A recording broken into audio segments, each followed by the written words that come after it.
El Señor esté con ustedes. Lectura del Santo Evangelio según San Juan.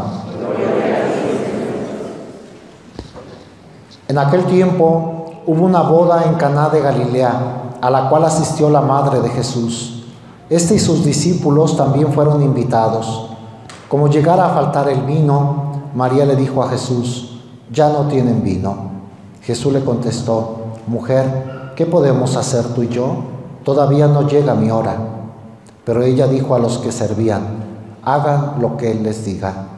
Había allí 6 tinajas de piedra de unos 100 litros cada una, que servían para las purificaciones de los judíos. Jesús dijo a los que servían: «Llenen de agua esas tinajas», y las llenaron hasta el borde. Entonces les dijo: «Saquen ahora un poco y llévenselo al mayordomo».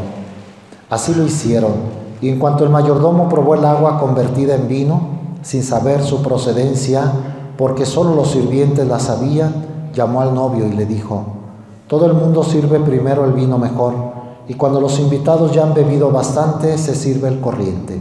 Tú, en cambio, has guardado el vino mejor hasta ahora». Esto que Jesús hizo en Caná de Galilea fue la primera de sus señales milagrosas. Así mostró su gloria y sus discípulos creyeron en él. Palabra del Señor. ¿Gustan sentarse un momento? Estamos ya en el segundo domingo del tiempo ordinario. Hace 8 días celebramos la fiesta del bautismo del Señor y con esa cerramos el ciclo de Navidad. A partir del lunes pasado ya fue la primera semana del tiempo ordinario, lunes primero, martes primero, etc.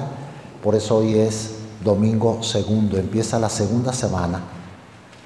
Y en el tiempo ordinario, a diferencia de los tiempos fuertes, pues no se habla de un solo tema, como la muerte y pasión del Señor, su resurrección en la Pascua, su nacimiento en la Navidad, nos preparamos en el Adviento a la Navidad. Son temas como muy centralizados.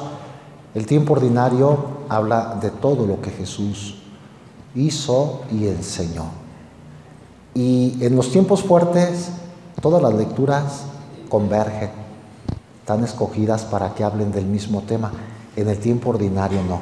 En el tiempo ordinario, lo más central, claro, es el Evangelio, y solo la primera lectura del Antiguo Testamento se escoge en vistas al Evangelio. La segunda lectura va por otro lado siempre, es una carta de un apóstol. Entonces, cuando tratamos de ver cuál es el mensaje, observamos primera lectura y Evangelio. Hoy se habla de un matrimonio. Jesús, que hace su primer milagro cuando se celebra una boda.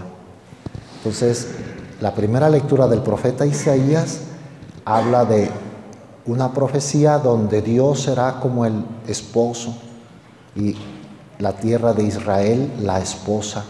Ya no te llamarán abandonada, ni a tu tierra devastada. Te llamarán mi favorita. Y dice: como un joven se desposa con una doncella, se desposará contigo tu hacedor. Como el esposo se alegra con la esposa, así se alegrará tu Dios contigo. Dios es el esposo que se ocupa y ama a su esposa, que es la humanidad, que es Israel, que es la iglesia. Cristo, el esposo, el alma humana, la esposa. Hay esa relación. Y recuerden que dentro del cristianismo, pues es un sacramento que hace uno al hombre y a la mujer. No es solo un contrato, no es solo, es uno, los unifica. De 2 distintos los hace uno. Pues la relación de Dios con nosotros es más fuerte y semejante al de un esposo con su esposa. Es decir, Dios es uno con nosotros. Dios nos ama. Cristo, el esposo, yo, mi alma, la esposa. Y yo lo amo como la esposa ama al esposo. Por eso nuestro Señor quiso hacer, según San Juan, su primer milagro en unas bodas, para indicar: ya está en la tierra el esposo, que viene a desposarse con ustedes. Yo los amo, como un novio ama a su novia, como un esposo se entrega a su esposa. Ese es el primer significado en el Evangelio de San Juan. ¿Y cómo actúa nuestro Señor? Bueno, veamos los detalles de San Juan. Dice que hubo una boda en Caná de Galilea, un lugar cercano a Nazaret, en el norte del país, a la cual fue invitado Jesús con sus discípulos y también la madre de Jesús, María. Serían amigos. Nuestro Señor ya había salido a su vida pública, ya tenía discípulos, ya no vivía en su casa. María seguía viviendo en Nazaret. Fueron invitados, coincidieron en aquella fiesta, que por cierto, pues eran fiestas que duraban hasta 8 días. No es como ahora, es una tarde-noche. Entre nosotros, antes los judíos son muy festivos, 8 días. Por eso entendemos pues que se acabó el vino. No calcularon, llegarían muchos invitados y el vino era parte muy importante en la fiesta. Allá en el oriente el vino pues es más común que acá. Acá más bien tenemos problemas con el uso del vino, ¿no? Pero allá es ordinario. Es más, en muchos lugares todavía rurales tienen sus propias viñas, su pequeño lagar, pisan ellos hacen sus vinos. El vino pues es hecho fresco del año, es especialmente valorado, pues. Se acabó el vino. ¿Quién se dio cuenta que se había acabado el vino? Dice, María le dijo a Jesús, ya no tienen vino. Fue la Virgen, como buena observadora, al pendiente de los demás, que le importaba que todo saliera bien. Aprendamos de la Virgen a estar como atentos, a que nos importe lo que le suceda a los demás. Hay quienes sí se parecen a la Virgen, pero hay otros no les importa nada ni nadie, no observan, no hay ni siquiera ese contacto visual.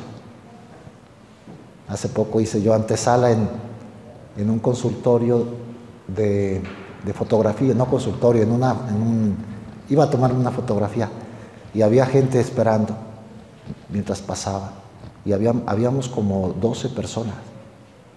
Ni siquiera se veían, llegaba alguien, cada quien leyendo sus mensajes o viendo para todos lados, menos atendiendo a la persona, ni siquiera ver, ya no les importa mucho, ni siquiera ver, mucho menos darse cuenta qué necesitarán, cómo les puedo ayudar, o sea, no hay ya esa empatía.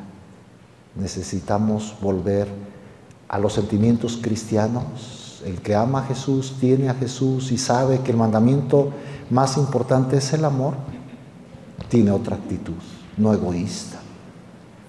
Bueno, la Virgen como que observaba, porque ella se dio cuenta, andan apurados, se les acabó el vino. ¿Y qué iba a pasar? Pues iban a pasar una vergüenza, la mayor de sus vidas. Iban a ir los invitados desairados, se iban a romper relaciones. Imagínense, esos que nos corrieron de la fiesta ya ni les van a hablar, no sé. Tenían mucha consecuencia social, era un problema, pues. Y la Virgen quería ayudar a solucionar y entendía que Jesús podía hacerlo y le presenta la necesidad. Ya no tienen vino. No que hiciera milagros, no llegaba a tanto, solo pues que se diera cuenta. Y la respuesta de Jesús parece muy fuerte.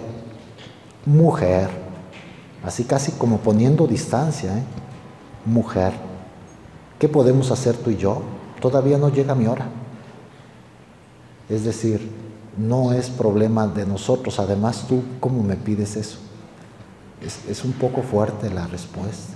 Estaba leyendo que en los expertos de la Biblia, que en la vida de Jesús con su madre se distinguen como 3 etapas.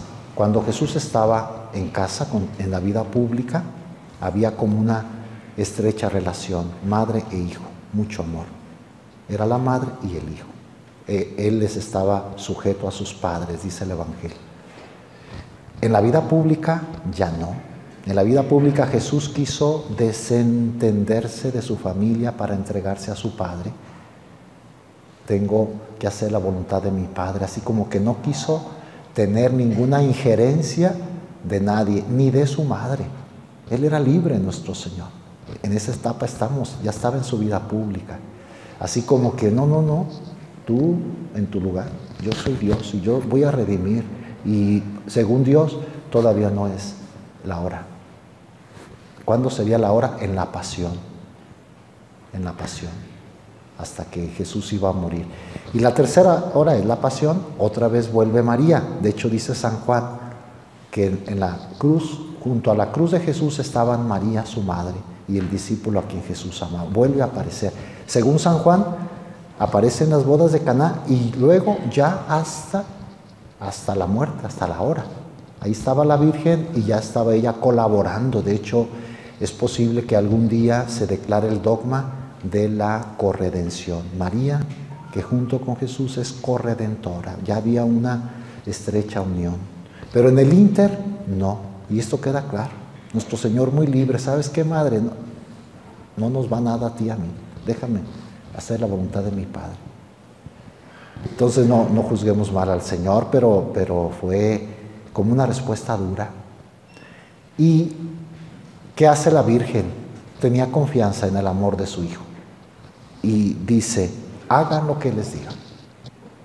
De todas formas, confía en que nuestro Señor les va a aliviar la situación a aquellos jóvenes esposos. Hagan lo que les diga. Y dice el evangelista San Juan que había allí 6 tinajas de piedra de unos 100 litros cada una. Son grandes. De hecho, allá en Caná de Galilea, pues que recuerda este acontecimiento, hay hasta una iglesita en el lugar donde se cree que fue el milagro. Hay una tinaja de piedra de aquel tiempo, son grandotas. 100 litros es mucho. 100 botellas de 1 litro de vino es mucho. Y eran 600 litros, pues, de agua. Nuestro Señor actúa, llenen de agua esas tinajas, y las llenaron hasta el borde. Y entonces les dice, llévenselo al mayordomo para que lo pruebe. Era vino. En el ínter entre que llenaron y que llevaron, se realizó el milagro patente. El agua H2O convertida en fruto de la vid, en vino. Milagro. Dios que es el dueño de la creación. Dios que es todopoderoso. No dice, como en otros milagros, en qué momento. Hay milagros donde dice Jesús tocó, Jesús dijo una palabra, Jesús oró. Aquí no dice en qué momento. Un poeta antiguo, teólogo, padre espiritual más bien, tiene una frase muy bonita, muy poética. Dice, el agua se encontró frente a su creador y enrojeció. Pero es poesía, no, pero es poesía que así debió haber sido. El agua, el H2O, dejó de ser lo que era y se transformó en vino. Y vino bueno. Hasta ese dato nos da San Juan, que el mayordomo dijo, ¿cómo dejaron este vino excelente al final? Todos primero dan del vino mejor, que cuando todavía lo valoran, ya después ya no valoran, se da el vino corriente. En cambio, le dice al novio, tú has guardado el vino mejor hasta ahora. ¿Qué significará? También, es que es muy rico el Evangelio de San Juan, todo, y las bodas de Caná tienen muchos detalles de que hay que explicar. También significa que el agua de los judíos, la ley de los judíos, el agua de las purificaciones, queda superada por el vino de la gracia. Pasaron los tiempos en que la humanidad se relacionaba con Dios a través de la ley judía. Las purificaciones a un lado, ya viene el vino bueno, viene la gracia de Dios que se cumple en Jesús. Quizá también haya referencia a la Eucaristía. La Eucaristía Jesús la hizo con vino, como diciendo, ya viene un vino que va a salvar, el vino de su sangre derramada por nosotros. Con Jesús se comienzan tiempos nuevos. Es el esposo que se desposa y que da el vino de la abundancia. Fue la primera señal que hizo Jesús en Caná de Galilea. Otras aplicaciones un poco más pues, como adaptadas, aterrizadas. Podría ser que si Jesús se preocupó de un matrimonio, de sus problemas, nuestro Señor sigue ayudando a los matrimonios. Nuestro Señor quiso hacer el primer milagro en un matrimonio. Él ama los matrimonios. Él sabe que se quedan sin vino. Es decir, que tienen problemas fuertes, que se acaba el amor, que se acaba la paciencia, que se acaba el respeto, que hay problemas económicos, que hay problemas de salud, que las familias viven muchas situaciones en que ya no tienen vino, pues. ¿Quién les va a ayudar? Nuestro Señor. Recuerden los matrimonios. Desde el día que se casan, hacen un pacto con Jesús. Es un sacramento. Él les dice, yo estoy con ustedes. No es lo mismo un matrimonio que un hombre y una mujer que por su cuenta se ponen a vivir juntos. Ese no es un matrimonio. O peor, un hombre con otro hombre o una mujer con otra mujer. Y se dice matrimonio. El matrimonio es el que se hace con el sacramento delante de Jesús. Y Él está presente y Él les ayuda en las diversas situaciones. Él quiere que no les falte el vino de la realización, de la plenitud, de la alegría. Hay que acudir al Señor. Hoy especialmente es como un día de pensar en su propio matrimonio. De hecho, en Caná de Galilea, cuando van todos los días hay gente peregrinando para allá, y siempre los matrimonios ahí renuevan sus promesas. Sea el día que sea, llegando a Caná, hay como esa costumbre. Los sacerdotes de ahí de casa, o cuando vamos sacerdotes acompañando grupos, todos los matrimonios renuevan sus promesas. Es como un día, al escuchar el Evangelio de las bodas de Caná, de renovación matrimonial, de renovación. Hoy por eso es un día propio. Pidan por su matrimonio. El hombre encomiende a su esposa, a sus hijos. La mujer encomiende a su esposo y a sus hijos. Que les dé el Señor vino que necesitan para su realización. Y otra aplicación muy práctica, muy común de este Evangelio. La Virgen puede interceder fuertemente por nosotros. Todavía no llegaba su hora. Nuestro Señor como que no tenía planeado hacer nada. Y la Virgen, si se puede decir así, le sacó el milagro. Nuestro Señor no le niega a su madre nada. Si pedimos a Jesús por María, pues aquí está una prueba. No llegaba su hora, todavía no era su pasión, no pensaba hacer nada y lo hizo. No porque la Virgen esté por encima de Dios. Dios es soberano, su majestad es infinita. A Dios nadie le cambia sus planes. Es Dios. Pero la intercesión de la Virgen aquí se ve muy poderosa. O sea, lo que Dios ya tiene determinado lo va a hacer, pero Dios quiere que por ella nosotros recibamos el amor, el don, el milagro incluso de Dios. Por eso hoy, aparte de ser un día matrimonial, cristológico, pensar en Cristo, debemos vivir un día mariológico, pensar en María, nuestra Madre. Y hagamos nuestras estas palabras, hagan lo que Él les diga. La Virgen nos lleva a Jesús. Si hay una verdadera devoción a María, nos acerca a Jesús. No nos separa de Él. No temamos que por amar mucho a la Virgen no amemos a Jesús. La Virgen nunca se queda con el afecto. Ella lleva a Jesús. Hagan lo que les diga. El Dios es Él. Ella solo es intermediaria. Pues que el mensaje de este domingo lo podamos vivir y pues andemos el tiempo ordinario en la presencia de Dios. Que así sea.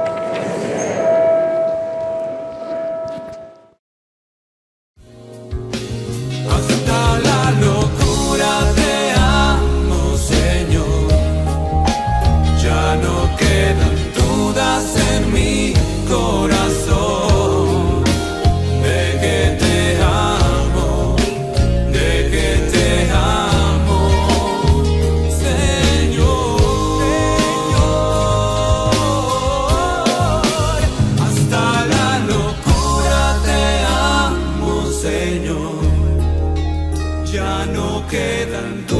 en mi corazón.